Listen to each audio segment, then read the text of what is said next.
Ton micro, sœur Annie.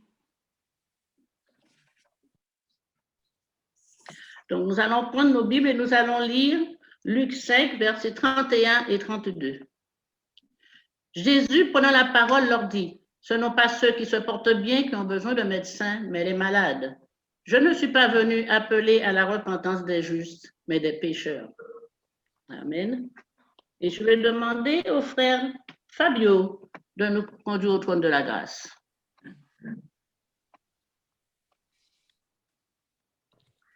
Bondoso Deus e eterno Pai que estás nos céus, na tua presença, Senhor, estamos mais uma vez nas horas de Santo Sábado para louvar o teu nome, para te agradecer pelas inúmeras bênçãos que nos concede para este momento.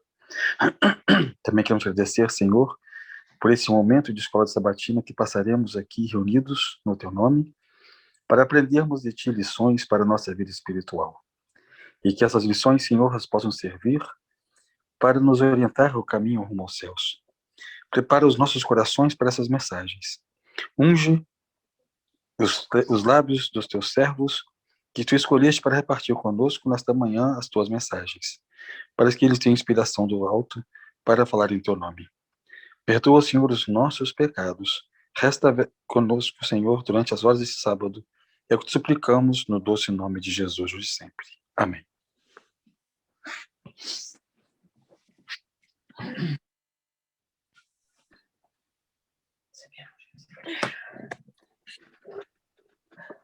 Alors, au nom de l'Église adventiste du 7e jour mouvement de réforme, je voudrais vous souhaiter à tous la bienvenue, bienvenue parmi nous. Nous espérons que l'Éternel nous a bénis cette semaine, puisque nous sommes là.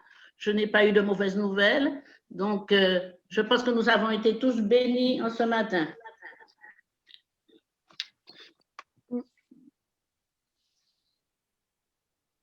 J'ai vu Malou. Allez-y, les jeunes. Nous avons parmi nous des jeunes, vous avez remarqué que nous allons parler toutes les langues. Dieu nous a parlé, nous a donné quelques esprits, il nous a mis au milieu d'une foule afin de propager l'Évangile et nous avons des jeunes de différents horizons qui vont participer avec nous ce matin. Alors, soyons indulgents avec eux. Et je voulais dire aussi que au moment de l'école du sabbat, c'est le moment en fait de se connecter. On est souvent connecté au téléphone du coup, et que à cette heure précise, il faudrait plutôt se déconnecter du téléphone et se connecter à Dieu comme on le fait, voire plus qu'avec le téléphone.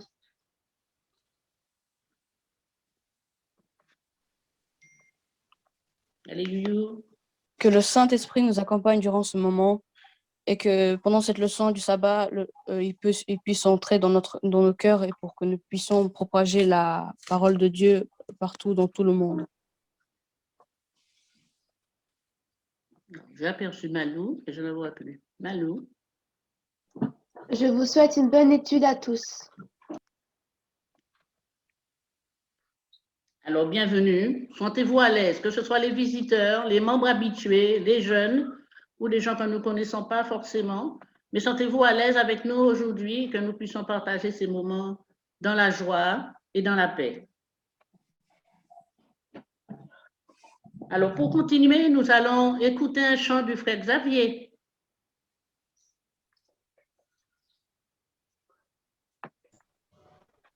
Bonjour à tous, bon sabbat. Je veux louer le Seigneur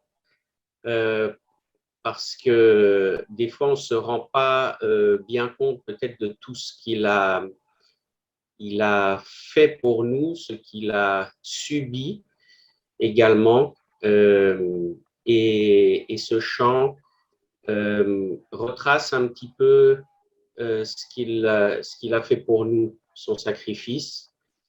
Et les bonnes choses qu'il a fait et l'espérance qu'il nous donne. Et Seigneur, je remets ce chant entre tes mains, que tu puisses m'aider et que je te loue en cet instant. Amen.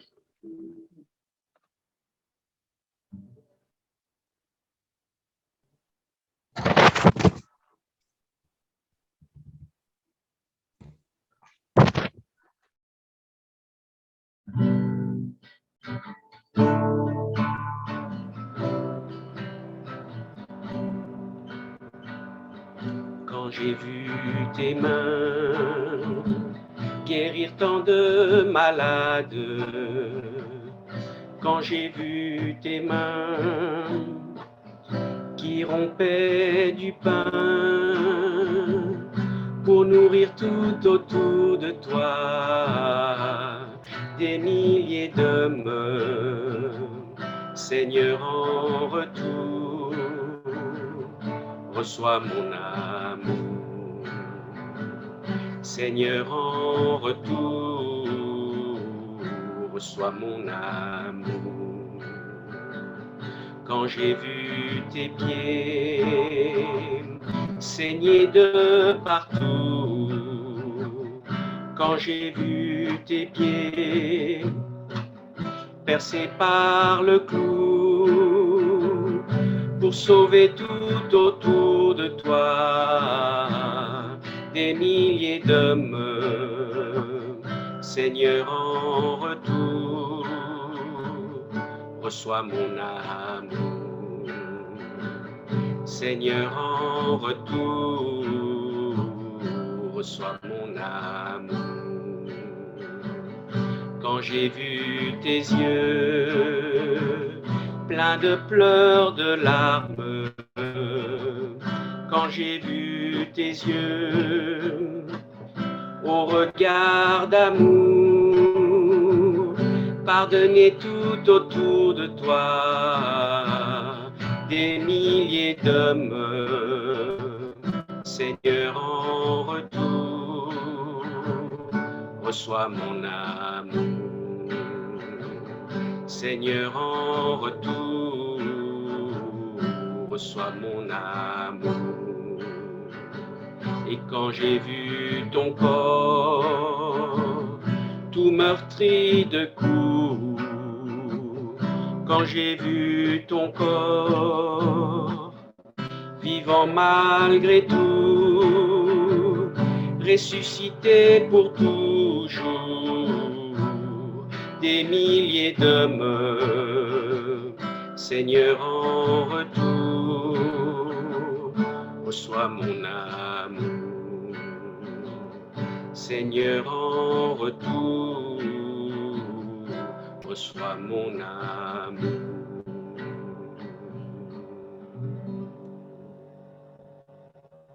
Amen, amen. Merci Seigneur pour toutes tes bontés. C'est le moment actuellement le plus attendu de l'école du sabbat. ce moment de partage et Didi.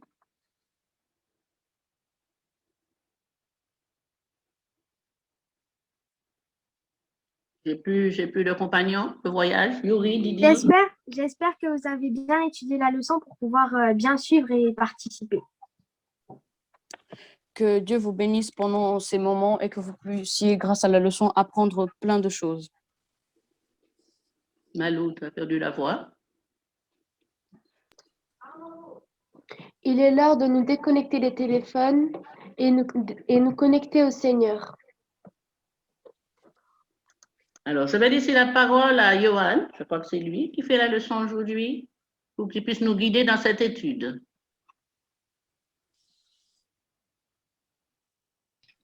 Sœur, Alors, c'est Yves. Il y a eu des changements. Ah, tu vois, j'ai Donc, eu un c'est Yves doute. qui Hein. prend la parole. Tu vois, hein? Ah, sur le coup, je me suis dit, bon, bah, c'est pas moi, bah, je vais pouvoir. Ah, tu étais trop content, mais non. Ah ben, allez.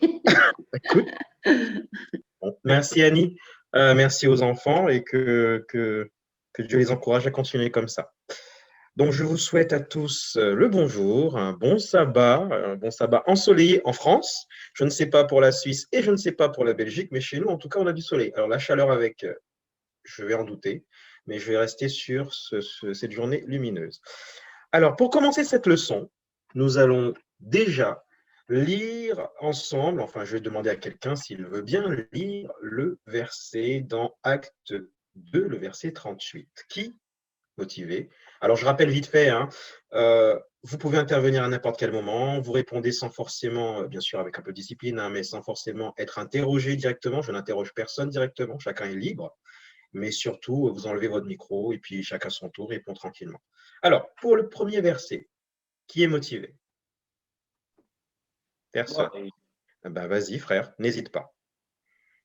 Pierre leur dit, « Repentez-vous et que chacun de vous soit baptisé au nom de Jésus-Christ pour le pardon de vos péchés, et vous recevrez le don du Saint-Esprit. » Amen. Alors, je vais reprendre ce verset. J'aime bien ce verset-là. En tout cas, la leçon commence bien. « Repentez-vous et que chacun de vous soit baptisé au nom de Jésus-Christ pour le pardon de vos péchés, et vous recevrez le don du Saint-Esprit. » Alors, une question vite fait. Que fait Pierre dans ce verset? Que fait-il? Selon vous, simplement. Personne n'a d'idée? Alors, de mon point de vue, il établit… Pardon. Pardon? Oui, bonjour, bon sabbat. Bon sabbat. C'est Betty.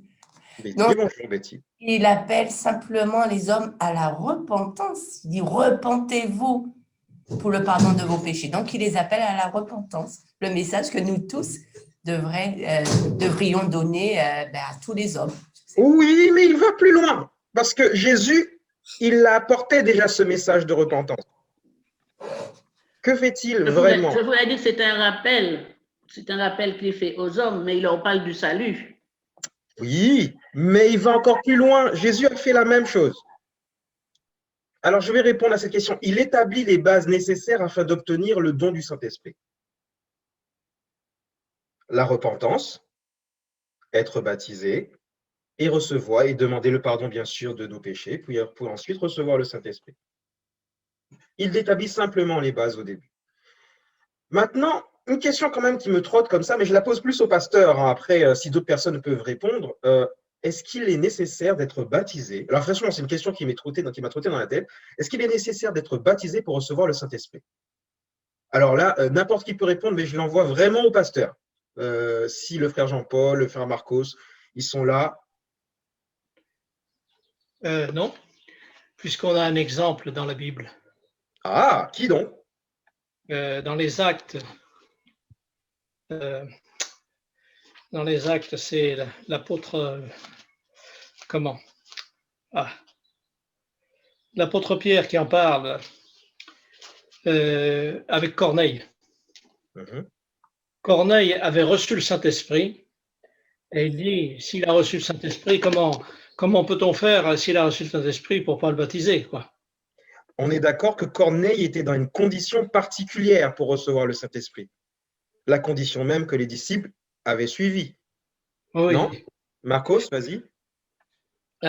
Jean-Paul a raison, c'est un aspect, toi aussi, c'est un aspect différent, mais la situation, c'est que pour recevoir la puissance du Saint-Esprit promise pour la pluie de la première saison, là était une chose différente.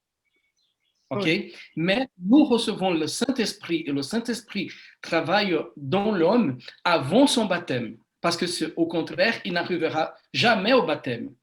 Mais la différence qui se trouve dans ce contexte-là, c'est qu'il avait une promesse et il avait aussi une œuvre à réaliser à cette époque-là. Donc, la circonstance était différente, soit d'aujourd'hui, soit aussi avant cet épisode-là.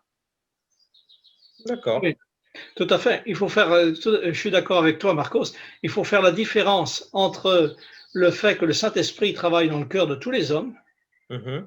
avant qu'ils soient baptisés. Et on s'en aperçoit bien souvent dans des expériences. Il travaille dans le cœur de tous les hommes, mais la puissance du Saint-Esprit est reçue, bien sûr, après le baptême pour une œuvre tout à fait particulière. On est d'accord. Je voulais vraiment préciser cela car effectivement, ça pourrait porter à confusion. C'est pour ça, pour que chacun puisse comprendre. Marcos, vas-y, avant qu'on passe à dimanche. Et aussi un autre détail. Pour le peuple juif, l'œuvre du Saint-Esprit était quelque chose un petit peu différent. Jésus lui-même était quelqu'un qu'il n'avait pas connu comme un Dieu, comme celui qu'il était. Et donc, ils avaient besoin, regarde le discours de Pierre que nous allons voir, mais regarde aussi que le Saint-Esprit était presque inconnu dans son œuvre comme une puissance et que se donne au-delà des prophètes et au-delà des sacrificateurs. Parce que les disciples étaient de la partie de la population, du peuple simple. Et donc, à ces gens-là, donner un pouvoir comme ça, c'est bizarre dans le monde juif. Et donc, cette promesse-là, cette occasion était une occasion mémorable, différente, particulière. Donc, il y a tout un contexte différent. Là. OK. Avant de passer à dimanche, je vais lire le passage dans Témoignages pour l'Église, volume 1, page 414. Si les anges se réjouissent de voir les pécheurs se repentir, comment des hommes sauvés par le sang du Christ ne se réjouiraient-ils pas de voir, grâce à leur ministère, leurs semblables se tourner vers le Christ? En travaillant en harmonie avec le Sauveur et avec les saints anges, nous éprouverons une joie qui ne peut être connue en aucune autre occasion. Bien. Bon, sans plus attendre, on va passer à dimanche. Courageuse exhortation. Alors, que dit Pierre lorsque la foule lui demanda Hommes, frères, que ferons-nous? Alors, je remets le contexte. Les disciples ont reçu le Saint-Esprit. Ils se retrouvent à avoir un discours pour, justement, je crois que c'est Pierre, qui a un discours afin de pouvoir transmettre la parole de Dieu à ce moment-là. Et là, les gens sont impressionnés, ils sont touchés. Et ils disent, hommes, frères, que ferons-nous? Et là, que répond donc Pierre à la foule? Pour ceux qui ont étudié leur leçon, bien sûr. Bonjour. Bonjour. En fait, Pierre fait un réel appel à la repentance. L'idée à ce moment-là, c'était que chacun prenne conscience que malgré sans doute plein de bonnes intentions et une grande habitude religieuse, il commettait énormément d'erreurs. Donc l'idée, c'était de leur dire, mais rendez-vous compte de vos péchés, demandez pardon, repentez-vous et recevez le Saint-Esprit, car vous en avez besoin pour mieux comprendre ce qu'est réellement l'Évangile. Et cette promesse, elle existe et elle est pour vous. Ayez foi en cela. C'était très encourageant, je trouvais. Il y avait un réel appel donc à la repentance et à se sauver, comme il est dit dans le verset 40, se sauver de cette génération perverse. On est d'accord. Maintenant, je vais continuer dans la continuité de Johan par rapport à ce que Johan nous a dit. Qu'est-ce que ça nous encourage à faire en fait? Pierre, à ce moment-là, a encouragé le le peuple à ce moment-là de se repentir. Maintenant, qu'est-ce que nous devrions faire par rapport à ce message? Sachant que ce message, quand même, il date. Hein. Ça date quand même depuis un moment après Jésus-Christ, de pas trop longtemps, mais entre ce moment-là et maintenant, ça fait un petit moment. Mais si tu permets que je continue, du coup, Continue. Car nous avons besoin exactement de la même chose, c'est-à-dire prendre conscience. Nous n'avons pas réellement conscience, je suis persuadé, hein, de la réalité de notre condition, de qui nous sommes vraiment et des fautes que nous commettons. Ce n'est pas pour rien quand même si, dans le message à la Odyssée, époque à laquelle nous vivons, il nous est dit d'acheter du collyre. Le collyre, c'est pour voir réellement, c'est pour avoir du discernement, et nous en manquons. Donc ce message s'adresse également pour nous, je trouve. Nous avons besoin de voir la réalité de nos erreurs pour aspirer à un désir de changement. Il n'y a pas pire aveugle que celui qui ne voit pas, comme on dit. Il ne veut pas voir. Je ne sais plus comment est ce dicton, mais voilà. Donc nous avons exactement besoin de la même chose et encore de manière plus urgente, car s'il faut se sauver de cette génération perverse, on approche, on est 2000 ans plus tard là, hein, quand même. Donc on est quand même 2000 ans plus proche du retour de Jésus. Oui, d'accord. Ne pas l'oublier. Ouais, je vais rajouter quelque chose. Vas-y, Peter. Ouais, en fait, Pierre nous encourage, comme Johan a dit, Pierre nous encourage à chercher les pardons de Dieu. Il n'est jamais trop tard pour s'y repentir. Le problème est que si nous commençons à dire que est-ce qu'il est vraiment nécessaire d'entrer dans le royaume de Dieu, il faut être baptisé. Le problème est que les chrétiens veulent un évangile sans repentance. Les gens veulent une église sans sanctification, ça n'existe pas. Si nous voulons la présence de Dieu, nous devons haïr les péchés. Chaque fois que nous refuserons de nous sanctifier, l'accès à la présence de Dieu nous sera fermé. Ou des fois, nos vies ou bien ta vie bloque parce que tu bloques ta repentance. Une vie chrétienne qui continue d'être paisible malgré les péchés n'est plus la vie chrétienne. Un chrétien heureux, malgré qu'il pêche, n'a pas la joie du Saint-Esprit. C'est une fausse joie fabriquée et créée. Nous, les chrétiens, nous trouvons notre joie dans la communion avec Dieu. Lorsque tu pêches, tu n'as pas de joie. Un véritable chrétien ne peut pas avoir la joie dans le péché. Comment peux-tu être dans la joie alors que tu vis dans le péché? Comment tu peux être dans la joie alors que tu es lié par un péché? Comment moi, j'aurai la joie? Je ne peux pas avoir la joie si je suis lié par les mal. La seule chose que je ferai devant Dieu, c'est de pleurer, Seigneur, délivre-moi. Alors là, lorsque ça va me quitter, alors j'aurai la joie. Bien. Si nous commençons à dire que des gens, ils vont dire, bah, le frère, on a étudié ça, ouais, je ne serai pas baptisé. Il ne faut pas vraiment, en grosso modo, selon moi. Maintenant, on va se remettre. Pardon? Quelqu'un dit non. Maintenant, on va se remettre dans le contexte. Pierre et les apôtres. Non, personne n'a dit non. Pierre et les apôtres viennent de recevoir le Saint-Esprit. Ils prêchent, ils touchent les cœurs. Jusque-là, ça va. Nous, aujourd'hui, à notre niveau, maintenant, comment pouvons-nous toucher les cœurs? C'est une question simple.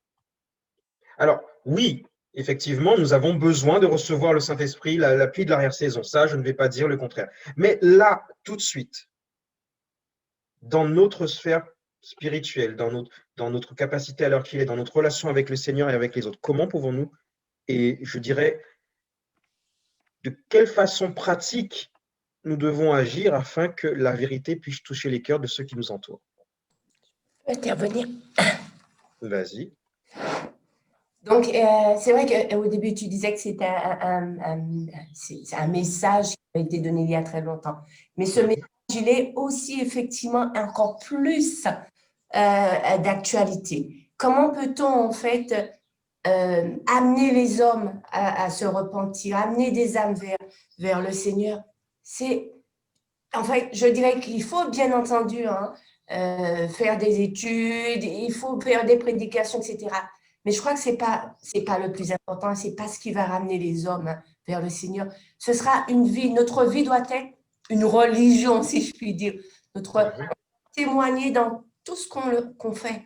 Les choses les plus simples doit témoigner, montrer à travers nos actes, nos pensées, à travers la façon d'agir, à travers notre vie quotidienne. On doit montrer ce Jésus que nous prêchons. C'est là, je pense, le plus important, et je pense que c'est là qu'on pourra toucher le plus d'âmes.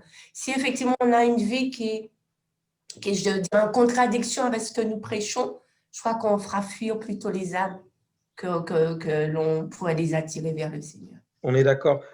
Avant de te donner la parole, Johan, la première note nous dit « Nous n'avons pas à nous humilier et à nous excuser pour présenter la vérité. Évitons toute dissimulation. Déployons notre drapeau pour défendre les hommes et les anges. Que l'on sache que les adventistes du 7e jour ne peuvent user de compromis. Vos idées et votre foi ne doivent pas laisser transparaître la moindre hésitation. Le monde est en droit de savoir ce qu'il peut attendre de nous. Comme la sœur Betty vient de le dire, nos actes, notre façon de vivre devraient témoigner de nos convictions. Je te laisse la parole, Johan. Oui, je voulais dire ce que tu viens de dire, mais donc, désolé. Mais non, il n'y a pas de souci. Et par contre, j'ai été surpris un instant quand j'ai lu cette note, parce que quand j'ai lu la phrase d'après, là, de nos jours, le Seigneur désire que ses serviteurs prêchent l'ancienne doctrine évangélique. Je me suis demandé ce que c'était cette ancienne doctrine évangélique. Et en fait, il y a aussi des versets qui disent de revenir aux anciens sentiers. Peter l'a très bien expliqué tout à l'heure, et je voudrais appuyer. Aujourd'hui, beaucoup d'églises ou de confessions pensent qu'il suffit de confesser Christ avec la bouche pour être sauvé. Ce n'est pas ce que nous apprennent les anciennes doctrines.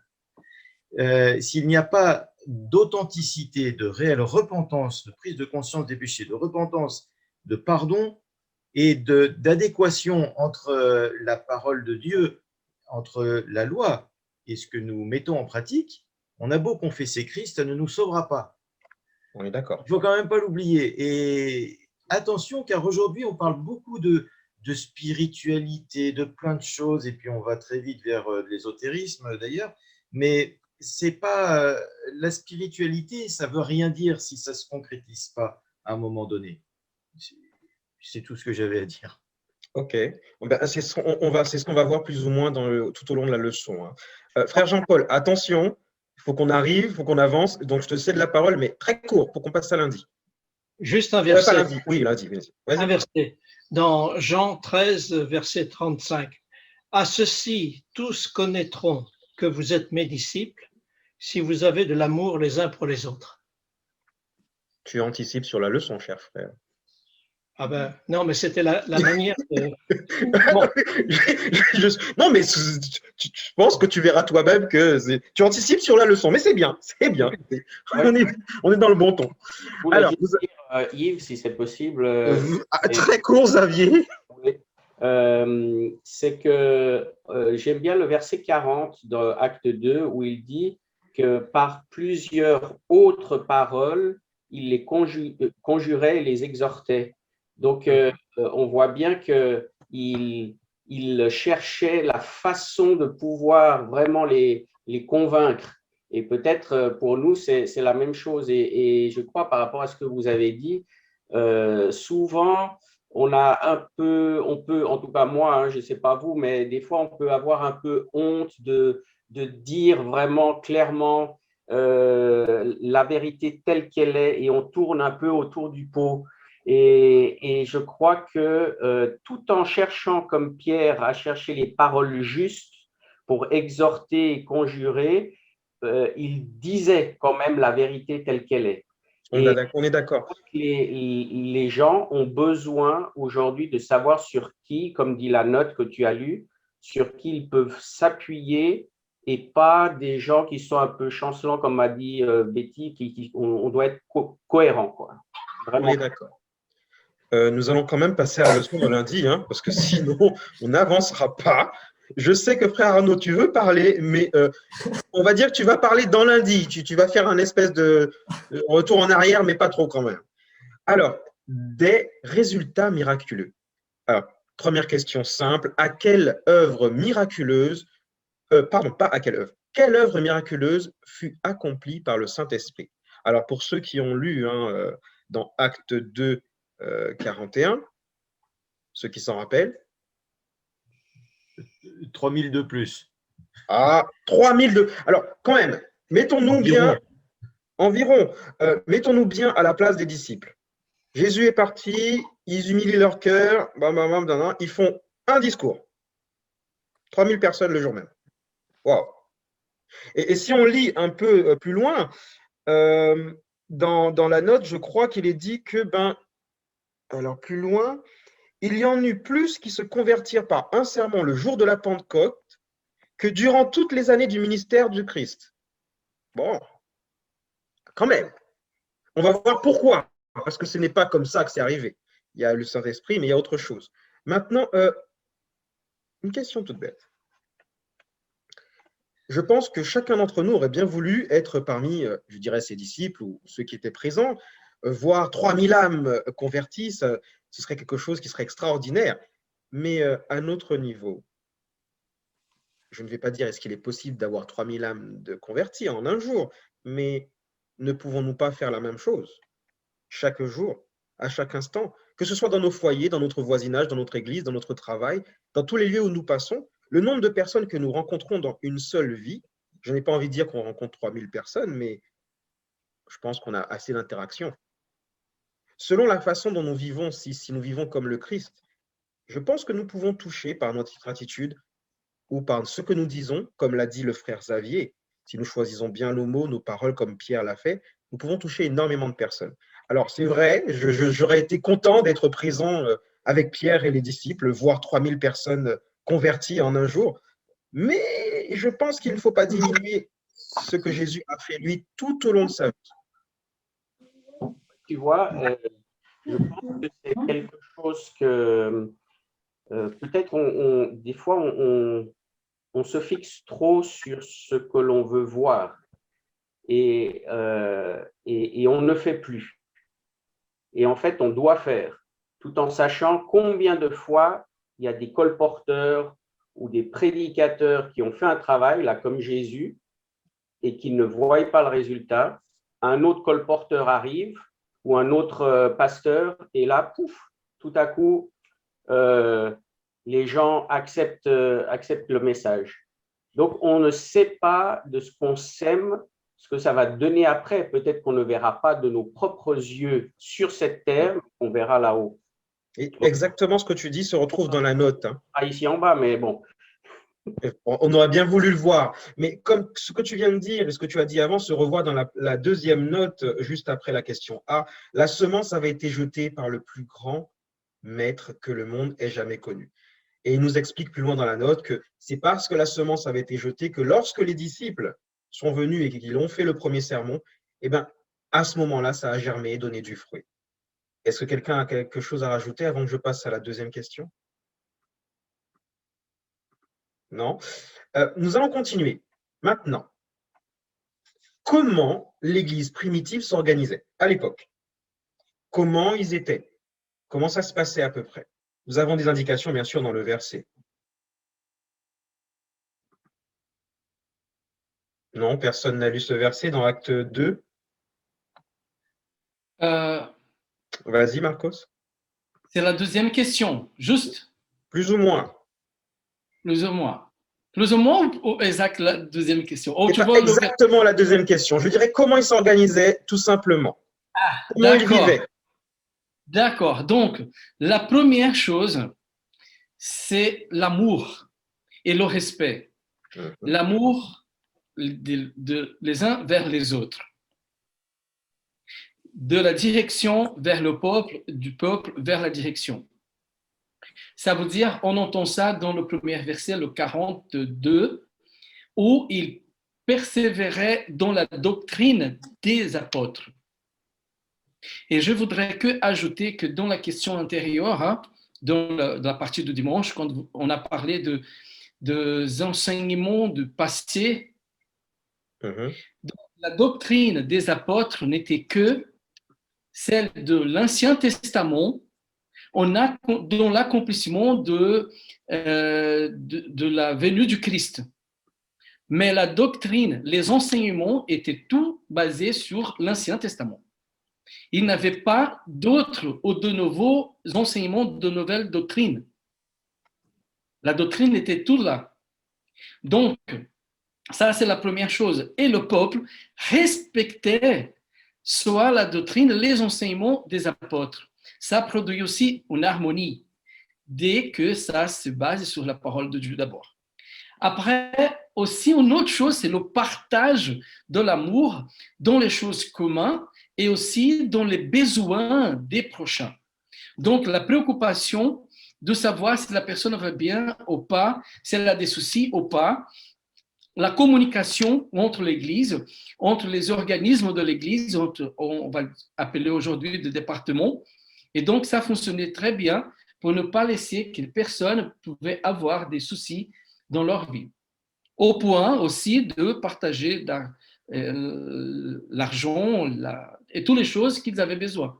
Donc, l'amour était à sa place. L'amour était dans la pratique. Et ça a été la grande différence à ces moments-là. Très bien, merci frère Marcos. Concrètement, si on doit résumer le verset, c'est exactement ce que le frère Marcos a dit. Il vivait avec l'amour comme étant le premier principe. C'était ce que Jésus leur avait enseigné, même s'ils avaient passé leur temps, les disciples, à se disputer pour avoir la première place. Là, il n'était plus question de qui est le meilleur, qui est le pire. Ils étaient tous serviteurs les uns des autres. Et c'est une bonne chose de se rappeler quand même tout cela pour que nous puissions apprendre à l'appliquer aussi dans notre Église, avec nos frères, bien sûr. Mais c'est très bien de s'en rappeler parce que bien souvent, on peut l'oublier. Frère Johan, oui. Alors, en fait, ils avançaient d'un commun accord vers un but commun, surtout. Et ils avaient tous en tête cette vision commune, ils convergeaient réellement dans le même sens. Peut-on dire la même chose de nous aujourd'hui? Je ne sais pas. S'il ne m'appartient pas de répondre à cette question, en tout cas… C'est bien de le soulever. Mais oui, mais c'est ça qui faisait leur force, c'est qu'on ne voit pas, en tout cas à cet instant-là, on ne voit pas de gens qui cherchent à tirer la couverture à eux, comme on dit, et à servir des desseins personnels. Donc, ils avaient un seul objectif qui était quoi? Qui était de faire connaître Christ, tout simplement. Bah, ça va plus loin. Alors, tu vois, tu as anticipé sur ce que j'allais dire, et c'est très, très bien. Leur seul désir était de sauver les âmes. On retrouve cela dans la note, juste en dessous. Leur seul désir était de sauver les âmes. Et concrètement, ils allaient dans cette direction-là. Pour sauver les âmes, ils pouvaient oublier leur ambition personnelle et se consacrer pleinement à cet objectif-là. Alors, concrètement, oui, frère Marcos, vas-y. Frère Yves, je voudrais profiter de la phrase de Johan pour faire attention à une chose.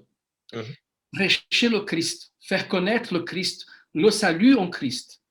Ça était le but, mais ça était aussi l'ancien évangile. Tous les jours, depuis l'Éden, depuis le péché, l'évangile éternel était Jésus le Sauveur. Donc, on ne peut pas oublier. Israël était enseigné à regarder Jésus. Mais là, ils ont oublié et maintenant, le rappel vient précisément d'une façon réelle. Mais une chose, prêcher Jésus ne veut pas dire oublier tout ce qu'il enseignait et aussi la doctrine de Jésus. Et donc, prêcher Jésus, ça veut dire aimer le prochain, aimer la vérité, aimer aussi tous les enseignements bibliques.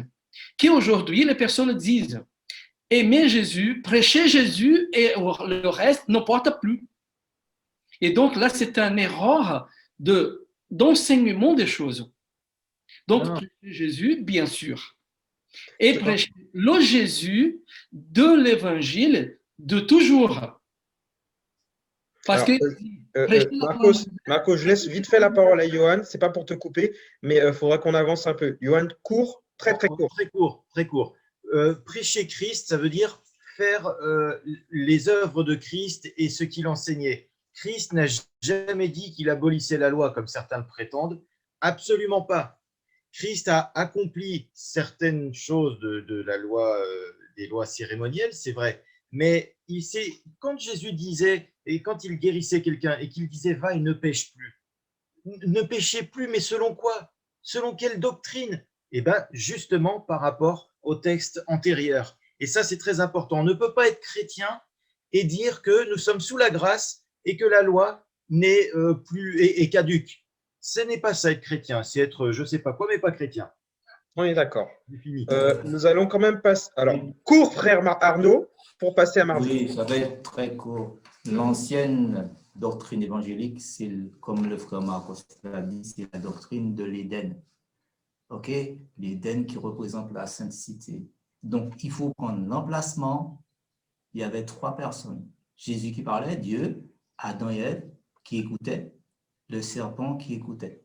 Il y a une discussion entre Dieu et Adam et Ève, mais il n'y a pas de discussion entre Adam et Ève et le serpent. Donc, nous devons écouter Dieu et non le message du serpent. Donc, le message de l'Éden est l'ancienne doctrine. Il y a l'emplacement, le lieu, la nourriture, tout et tout. Tout est là-dedans. Amen. Ouais. Nous allons passer à mardi, parce que sinon, le temps est très court. Il nous reste 15 minutes à peu près. Miracle du temple. Alors, comment le Seigneur se servit-il de Pierre et de Jean pour accomplir un merveilleux miracle à la porte du temple, surnommé la Belle? Alors, je remets le contexte. Les disciples arrivent à une porte. Il y a quelque chose qui se passe, si quelqu'un veut s'en rappeler. Et qu'est-ce qui se passe? Qu'est-ce que fait Pierre et Jean? Ah, personne ne se rappelle de ce passage-là? Je n'ai pas d'argent, mais au nom de Jésus de Nazareth, lève-toi et marche. À ce moment-là, Pierre dit clairement, il n'a pas d'argent. Effectivement, les disciples n'étaient pas riches et ils partageaient, soit, mais à ce moment-là, il n'avait pas d'argent. Il avait mieux. Il avait le Seigneur et surtout, il avait la possibilité d'accomplir ce miracle. En tout cas, Dieu lui a permis. Est-ce que quelqu'un a quelque chose à rajouter? Yves, Pardon? je peux dire un truc? Oui, vas-y.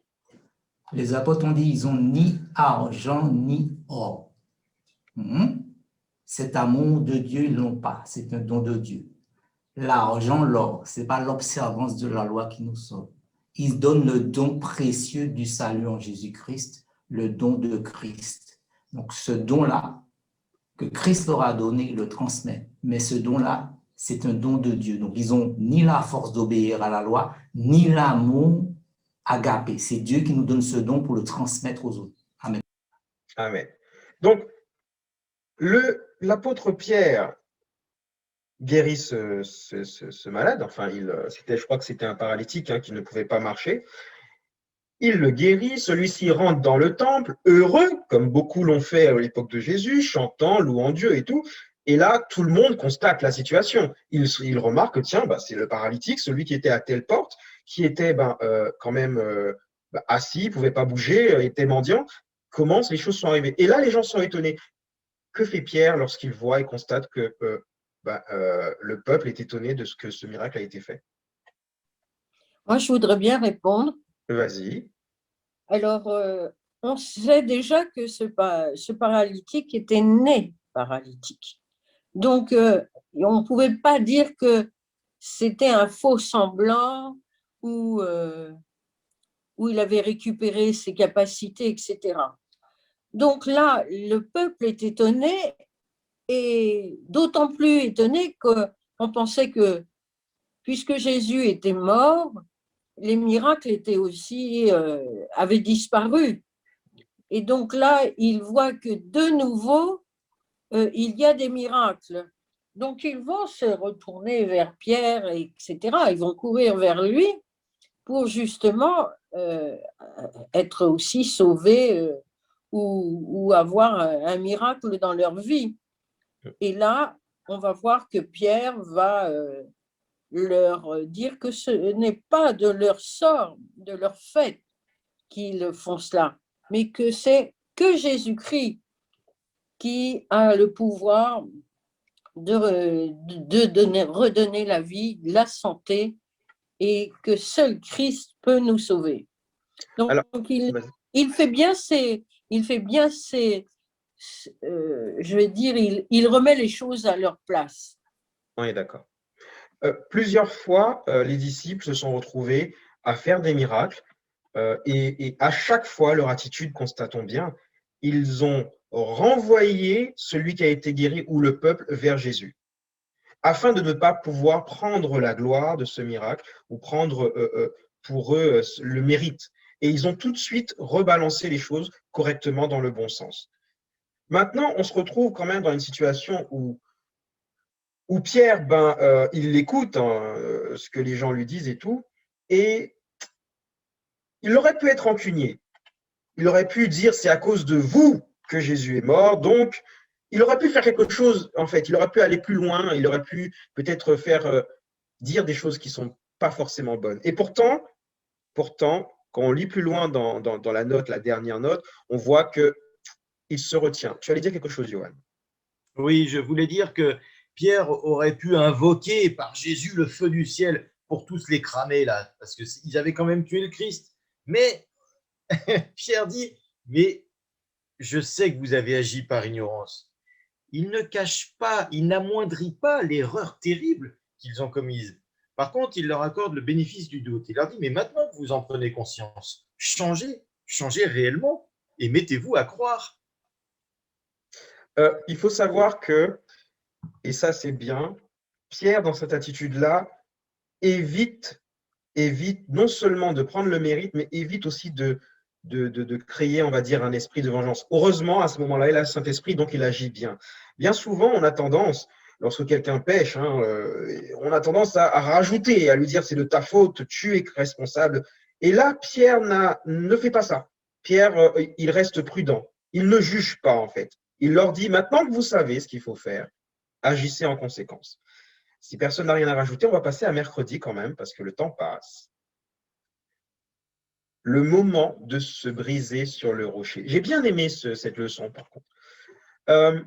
Aujourd'hui, comme à l'époque où Pierre le fit, il y a un appel qui se fait retentir, mais de façon urgente. Quel est-il, selon vous? On l'a déjà entendu dans la leçon, mais on va dire que je reviens encore dessus. Quel est cet appel que Pierre a fait et qui revient encore aujourd'hui, qui est insistant, surtout maintenant? Repentez-vous donc et convertissez-vous, afin que vos péchés soient effacés. Repentez-vous. Afin que des temps… Pardon. Vas-y, fini. Afin que des temps de rafraîchissement viennent de la part du Seigneur. Chers frères et sœurs, je sais que c'était dit dans la leçon de dimanche, ça a été répété dans la leçon de lundi, mais ce n'est pas pour rien. Lorsque nous recevons l'appel, lorsque nous recevons la parole de Dieu, la première chose que nous devons faire, c'est nous repentir. Sœur Cathy, tu allais dire quelque chose? Oui, je crois que c'est surtout une prise de conscience.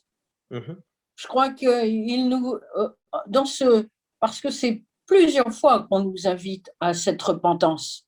Quand même. C'est pas un mot qui est dit qu'une fois. Et je pense que c'est prendre conscience de notre état, prendre conscience que nous avons besoin d'un sauveur, prendre conscience de nous briser sur ce rocher. Se briser sur ce rocher, c'est vraiment reconnaître ce que nous sommes, vraiment se regarder dans la glace et voir toutes les taches qu'il y a, toutes les malpropretés. Et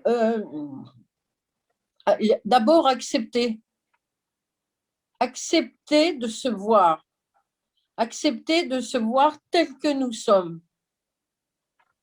On ne peut pas se repentir si quand devant la glace, on se voit top modèle. Ça, c'est pas possible. Mais si on se voit avec tous les scories que nous avons et que nous les mettons un par un au pied de la croix et que nous demandons de l'aide parce que nous ne pourrons pas de nous-mêmes être transformés. Donc, vraiment, laisser agir Christ dans notre vie par rapport à ce que nous sommes.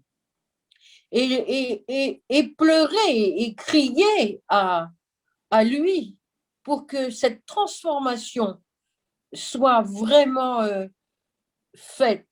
Nous ne la verrons peut-être pas de nos yeux, mais les autres la verront. Et c'est ça qui est important. Il faut vraiment avoir des supplications en ce moment sur ce que nous sommes afin d'être transformés à son image. Parce que nous ne pourrons pas de nous-mêmes être transformés. On est d'accord. Alors, concrètement, la repentance que Pierre appelait comme pour nous aujourd'hui entraîne, et là la sœur Cathy a, on va dire, anticipé sur ce que j'allais dire, entraîne à ce que nous brisions sur le rocher qu'est Christ. Et le fait que nous nous brisions sur le rocher, eh bien, nous amène à produire le fruit de l'esprit. Alors, je rappelle, qu'est-ce que le fruit de l'esprit c'est? Dans le verset, c'est le fruit de l'esprit, c'est l'amour, la joie, la paix, la patience, la bonté, la bénignité, la fidélité, la douceur, la tempérance. La loi n'est pas contre ces choses. Si je reprends le début de la deuxième note après la question A, si nous ne voulons pas avoir une vie malheureuse, une vie religieuse maladive, travaillons avec zèle et sans tarder à notre salut, avec crainte et tremblement. Je pense que, d'abord pour moi, l'appel de Pierre n'est pas juste « repentez-vous ». Oui, repentez-vous, constatons qui nous sommes, regardons qui nous sommes, mais ça nous entraîne à nous briser sur le rocher, qui nous entraîne à porter ensuite du fruit. Et en cela, je rejoins la sœur Cathy. Est-ce que quelqu'un a quelque chose à rajouter avant que je passe à la question C? Oui, je voulais juste dire que je pense, comme tu l'as fait souligner, moi j'avais souligné ça aussi, que la conversion se manifeste quand on a les fruits de l'esprit dans notre vie. C'est que si ça ne se manifeste pas, on a des questions à se poser. C'est qu'il y a quelque chose qui ne joue pas peut-être dans notre vie. Mais la chose que je voulais surtout dire, parce que comme tu l'avais dit et sœur Cathy l'a dit, voilà, c'est quelque chose qu'on entend pour qui est né dans l'Église, surtout a grandi dans l'Église ou quoi, repentez-vous, convertissez-vous. Et ça, c'est le très, très grand danger, c'est qu'on laisse que Satan fasse que cela devienne une ritournelle, quelque chose qui est là. Oui, il y a une urgence particulière en ce moment de le faire, parce qu'il est dit pour que vos péchés soient effacés. Il faut se souvenir que quand nous demandons pardon à Dieu de nos péchés, il y a encore une trace dans le sanctuaire. Et si jamais il n'y a pas la conversion qui suit, eh bien cette trace nous condamnera à la fin.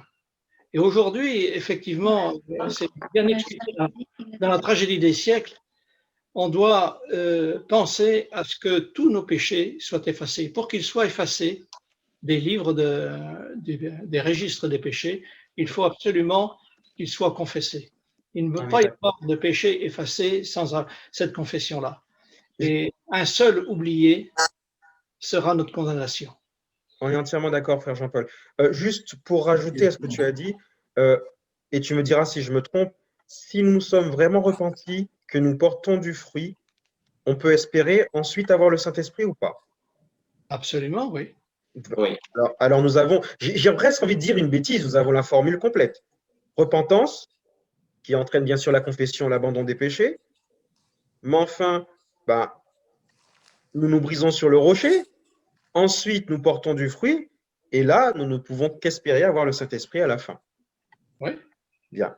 Je pense qu'il ne reste qu'une seule chose à faire pour chacun d'entre nous. Je vais continuer sur la leçon de jeudi et conclure rapidement. Se préparer pour le glorieux événement. Alors, question simple. Qui recevra la pluie de l'arrière-saison? Qui sont ceux et celles? J'ai presque envie de dire que nous avons déjà la réponse à cette question.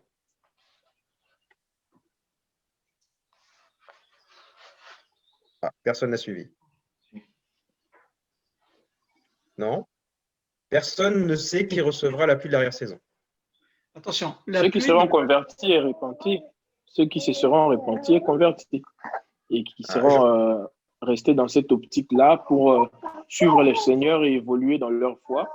Ceux qui se seront préparés, comme les disciples l'ont fait, ils recevront la pluie de l'arrière-saison. Tu allais dire quelque chose, Jean-Paul? Oui, faut bien savoir qu'au moment de la pluie et de l'arrière-saison, tous les hommes qui sont destinés à être sauvés ne seront pas encore convertis. Ah, ça, je ne savais pas. Je ne pensais pas. Si, la pluie de l'arrière-saison vient pour parfaire cette œuvre-là. D'accord.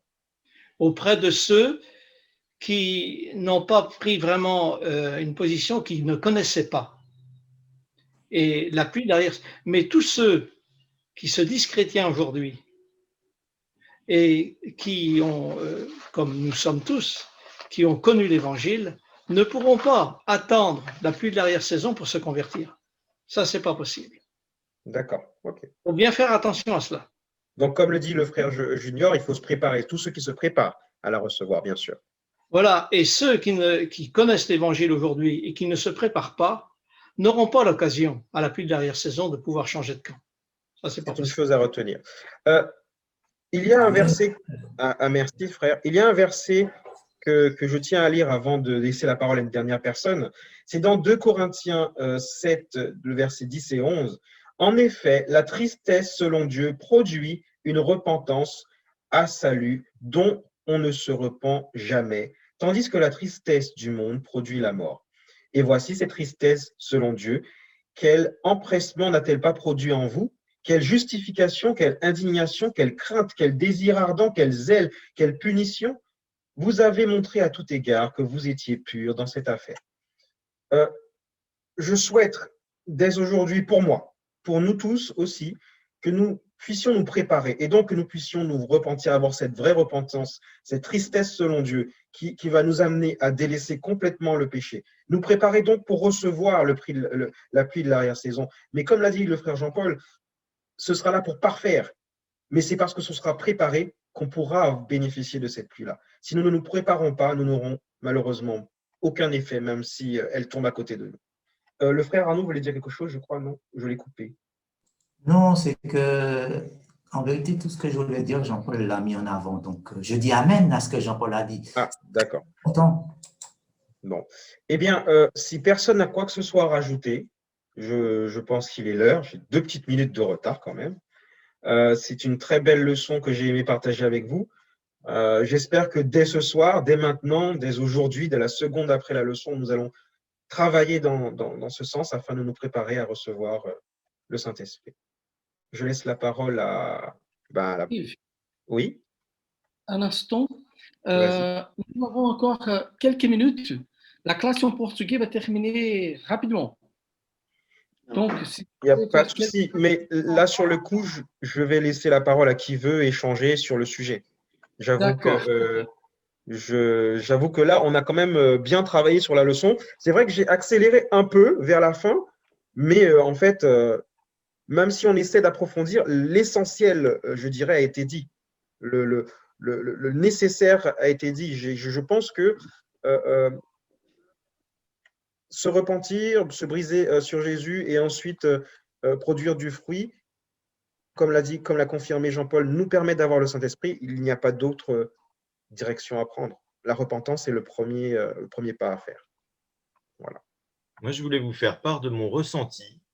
C'est que depuis, je trouve que depuis quelques trimestres, les leçons d'école du sabbat sont de plus en plus riches, de plus en plus profonde et puissante. Et très curieusement, alors qu'on ne se voit pas en vrai, j'ai le sentiment que nous sommes plus proches par Zoom, que ça nous a rapprochés et que ça nous aide à mieux comprendre les écoles du sabbat, à mieux les partager. Je suis assez étonné de ça. C'est quelque chose que j'ai pu échanger de ça avec d'autres aussi. Et je ne sais pas à quoi c'est dû. Peut-être que c'est aussi l'Esprit de Dieu qui travaille en nous, qui nous presse un peu plus. Mais je suis vraiment touché par la profondeur de ces leçons d'école du sabbat et j'ai de plus en plus de plaisir à les étudier avec vous. Johan. Le temps est tellement court, par contre, ça ne suffit pas pour les étudier correctement. Si je peux rajouter quelque chose. Je ne sais pas. Oui. Je t'entends, Patrick. Il faut comprendre ça dans le sens prophétique. si on regarde la Révolution française, après, il est dit que la Bible s'est répandue et a été traduite à une vitesse grand V, parce qu'elle a été privée pendant 3 ans et demi. D'accord? Si on remet ça dans le contexte actuel, il y a eu les gilets jaunes. Maintenant, il y a le corona. Dans cette période de corona, la vente de la Bible a augmenté de 25 à 50%. OK? Ce qui veut dire que Dieu met les choses en place pour, pendant cette période, il faut le voir comment Dieu pense et non comme le monde pense, pour répandre l'évangile. Il y a des choses qu'on n'aurait pas pu faire à cause de notre manque de consécration, que Dieu va utiliser, diriger les événements pour qu'on puisse les faire actuellement. Amen. Oui, bon retour. Hein. Tout le monde a réintégré la classe, j'espère. Je voudrais déjà remercier Yves pour cette leçon et tous ceux qui ont participé. Mais il faut savoir que Dieu nous aime et Dieu veut que nous soyons tous sauvés. C'est pour ça que j'ai beaucoup aimé la remarque de Johan. Mais c'est vrai, c'est quelque chose que nous ressentons individuellement. Et le fait de partager ensemble renforce ce sentiment que nous avons. Mais Dieu nous aime. Et ça, c'est une chose que nous devons toujours nous rappeler. C'est pour ça qu'on a ces leçons, c'est pas pour rien. L'Esprit aussi travaille en chacun de nous et travaille dans l'Église, en fait. Parce que nous avons cette mission qui n'est toujours pas accomplie autour de nous. Il y a beaucoup de gens qui souffrent encore et qui... alors Dieu veut que nous puissions comprendre ce qu'il attend de nous, comme il a fait avec les disciples, qui ne comprenaient pas toujours. Donc voilà, je laisse la parole à oui, Malou. Excuse-moi, Malou, oui. Alors, comme d'habitude, c'est le moment des offrandes. Alors, maintenant que Dieu nous a donné, nous, en retour, nous devons aussi donner un peu à Dieu. C'est financier, mais c'est aussi personnel, c'est aussi notre temps. Ces offrandes ne sont pas seulement que de l'argent, même si le monde actuellement fonctionne avec l'argent, on a besoin d'argent pour vivre aussi. Mais ces offrandes, ce sont des moments où on doit nous consacrer à l'Éternel et donner en retour à l'Éternel un peu de ce qu'il nous donne. Déjà la vie et un peu de temps. La semaine prochaine, nous avons une offrande spéciale. Et je le dis maintenant parce que ça correspond tout à fait à la mission que nous avons actuellement, aux choses que Dieu nous demande de faire. Parce que l'offrande spéciale de la semaine prochaine, c'est pour la mission mondiale. Elle n'est pas locale.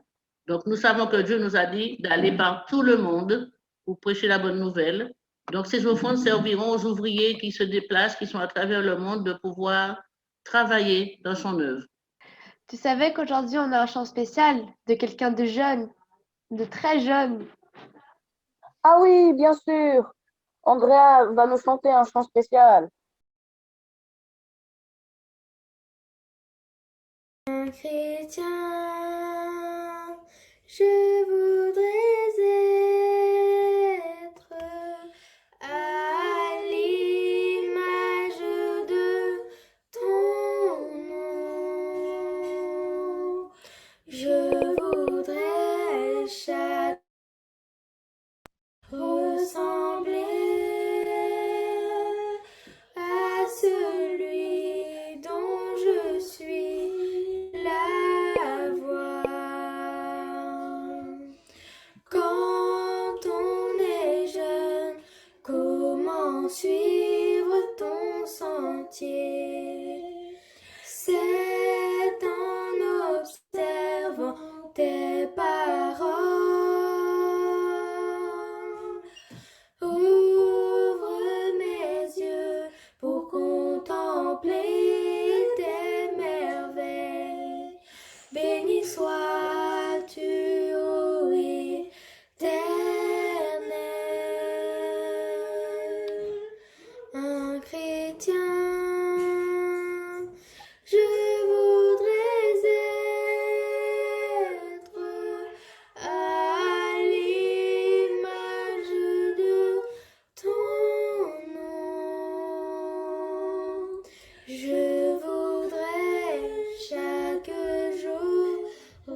de m'enseigner ta volonté et tes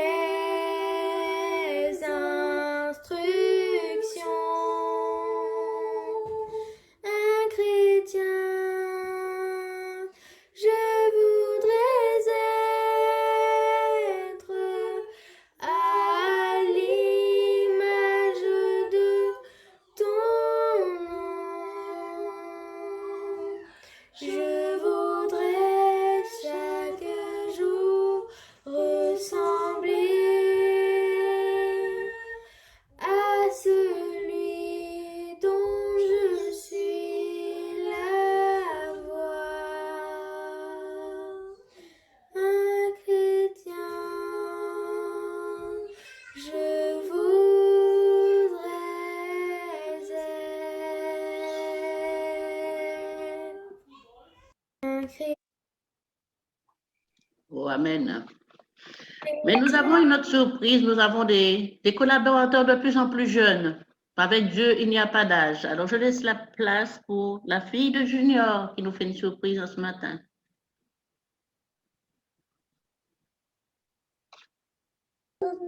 Attends, tu peux commencer, vas-y.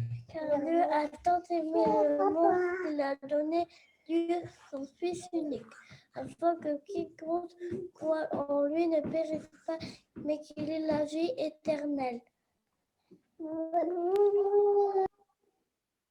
Amen, amen. Gloire à Dieu pour tous ces Sarani, petits. Oui. Je voudrais prendre la parole et parler à la place de Frère Junior. Il n'a pas dit, mais on a vu que Junior, il a à son côté, les enfants font pas la guitare aujourd'hui. C'est parce que Gloria est hospitalisée. Elle est hospitalisée encore, Junior? Oui, oui, oui. Jusqu'à maintenant, oui. Elle est encore à l'hôpital à cause d'une infection emportant la gorge. Et donc, dans le moment de prière, je vous demande aussi de prier par la sœur Gloria. D'accord? Amen. Pardon et merci, Annie. Il n'y a pas de quoi.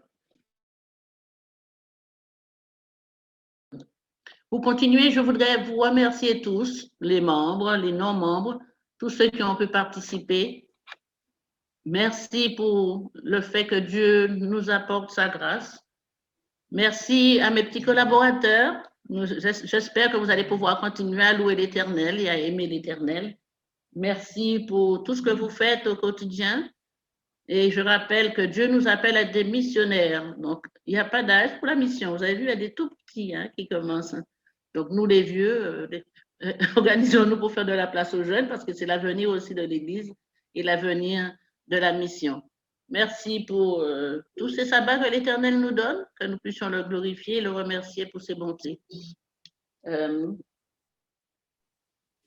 Maintenant, pour mettre fin à notre programme d'école du sabbat, j'appelle Malou.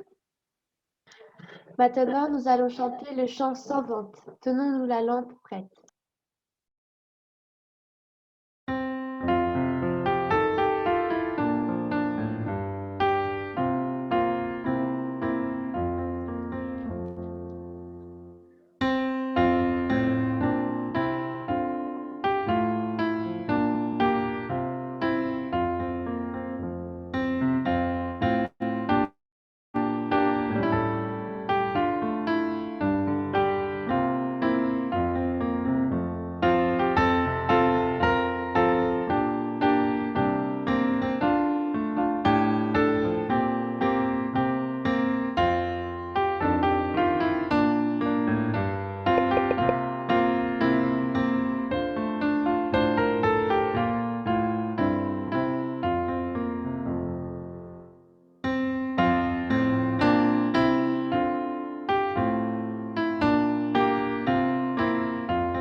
Didi. Oui, donc pour clôturer ce moment, nous demandons à la sœur Cathy de prier.